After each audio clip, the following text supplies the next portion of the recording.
Even if Atiku contests and win, where will he win? Who will declare the result?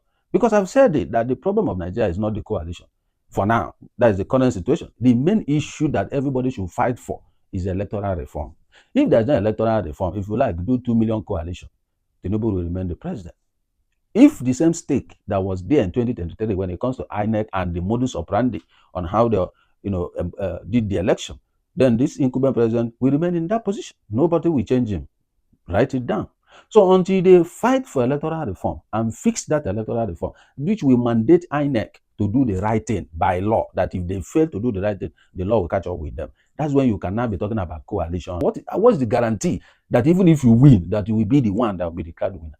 That is what they are not asking themselves. They are too busy with their selfish desire, and that will be the candidate. Hello guys, welcome to my channel. This is Andy Media TV.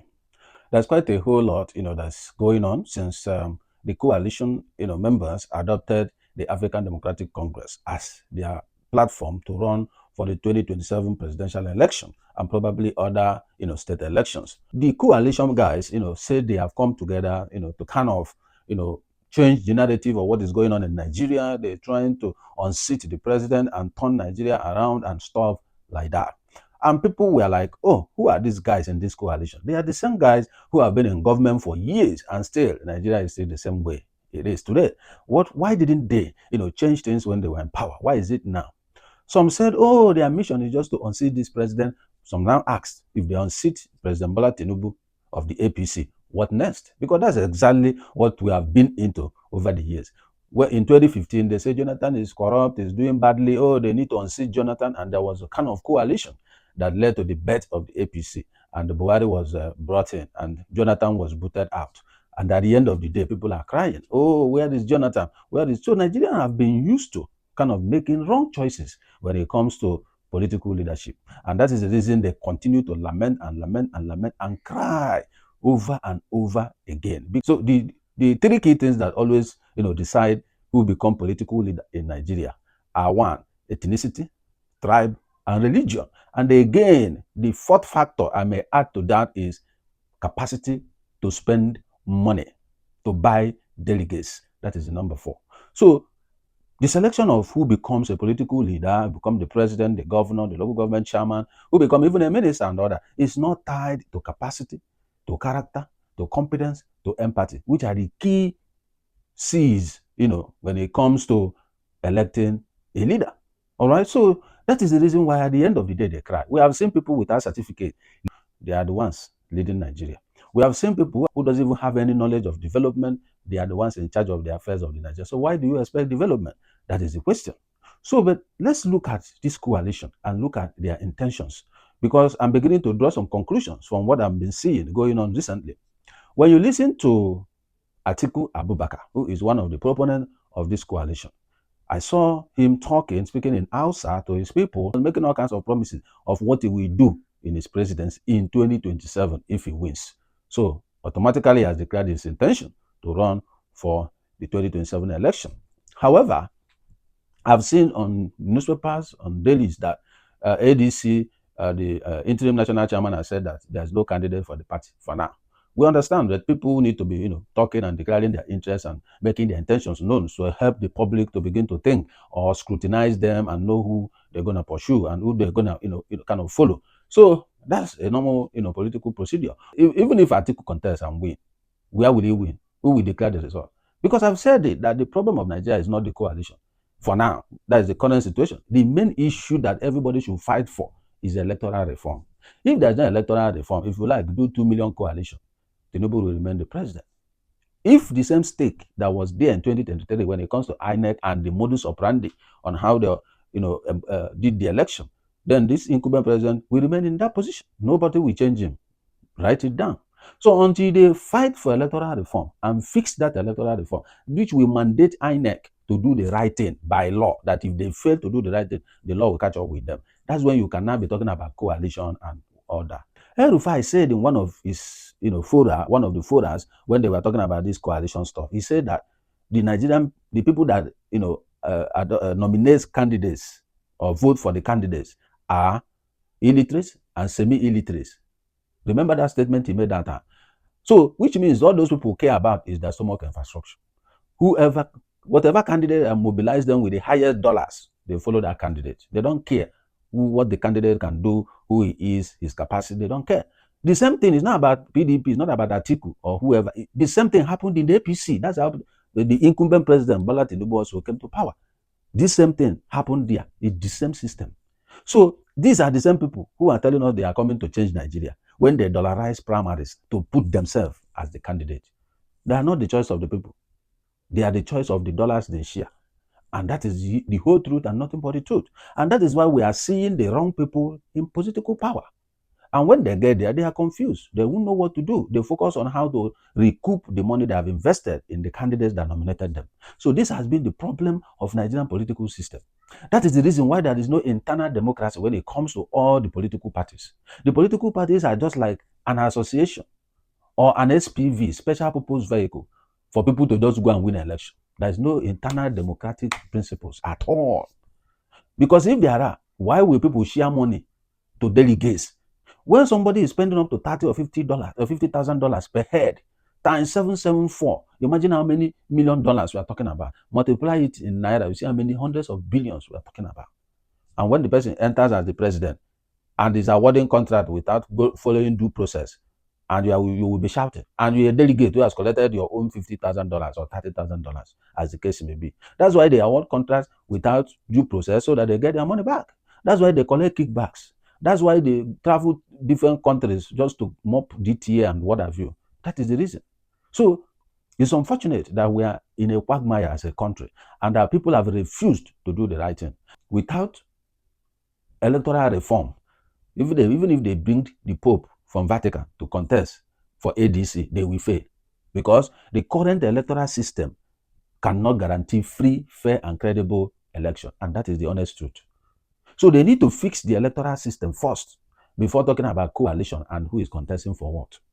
That is what they need to do. By now, the ADC, all of them supposed to be in the National Assembly, pressing the Senate and the House of Reps to do the needful when it comes to electoral reform. And what are they supposed to do in the electoral reform? They need to encourage real-time transmission of results from polling booths. That's number one. They need to make IREV, Electronic Collation Center. As they upload the result, IREV will be tabulating and providing the result in real time. With that, nobody will rig election. They rig election when they submit the paper to the state INEC office, where they collate all the local government and then transmit to the federal. It is at that point they change figure. That's layer 1 figure changes. The layer 2 figure changes at the national headquarters of INEC. That's the layer 2. That's where they write whatever they want to write. So if they like, let them be doing coalition and leave the main thing, which is electoral reform. It is electoral reform that can guarantee free, fair, and credible election. That is what will determine that people's vote count. And that will determine that the rightful winner is declared the winner. Look at what happened in 2023. They told you a system glitched. Somebody just shut down the system and they spoke in glitch that it glitched. Till today, nobody has explained what that glitch means. Till today. INEC has never published the document they use to declare that result. Till today.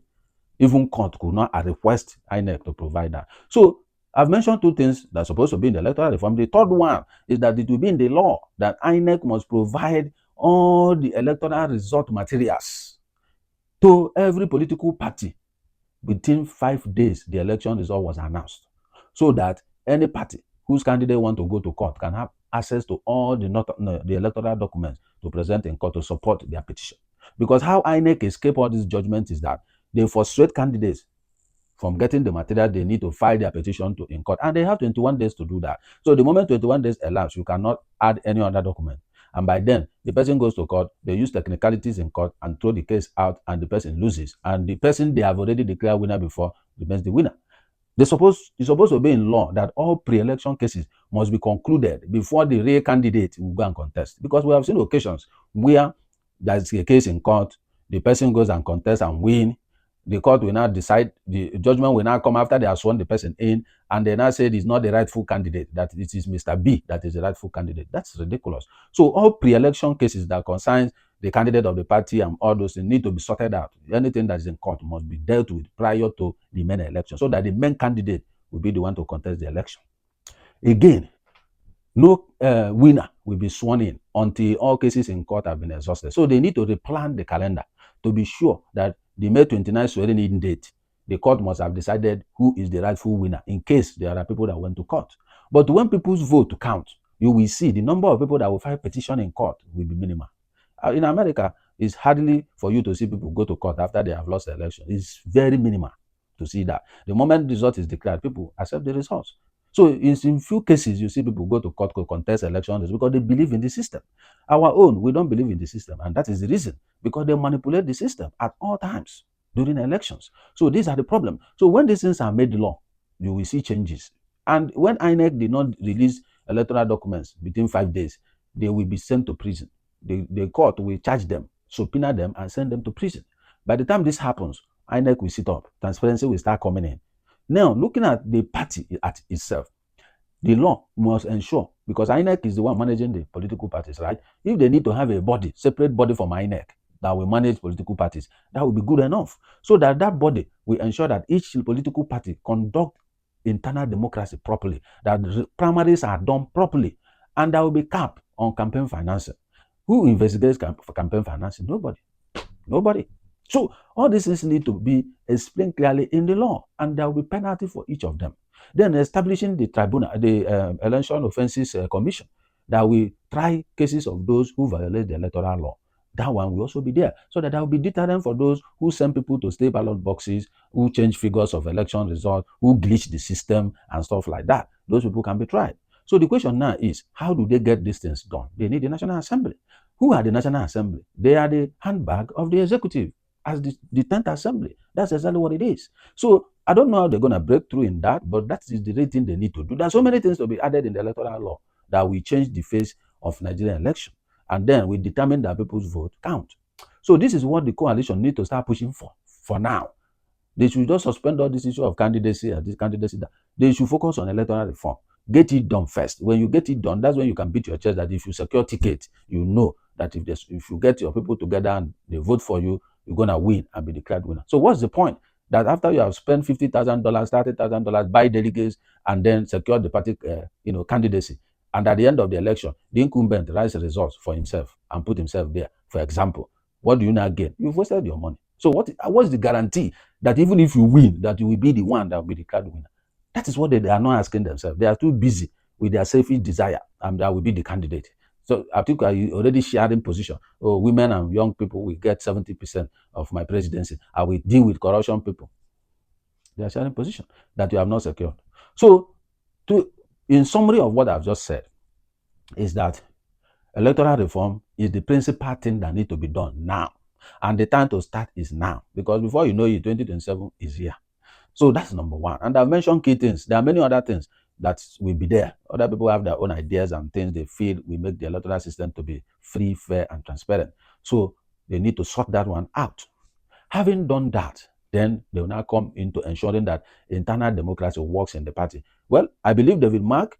I believe in him when he was Senate president. I saw his maturity, in handling issues in the National Assembly at that time. And I can see that his gentleness is still there. He has a lot of wisdom. He knows how to manage affairs and things like that. So I believe he can be able to handle that party. So, well, I don't know, but I'm going to leave it here. I don't know what your own, views are concerning this whole thing. You may have your own, understanding of what is going on. Please kindly put it in the comment section so that we'll continue to talk about this whole thing. We want Nigeria to work for everybody. That's all we care about.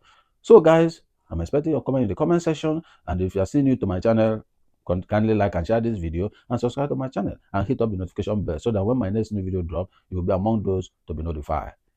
Thank you for watching. I will see you in my next video. Do have a wonderful day. See you.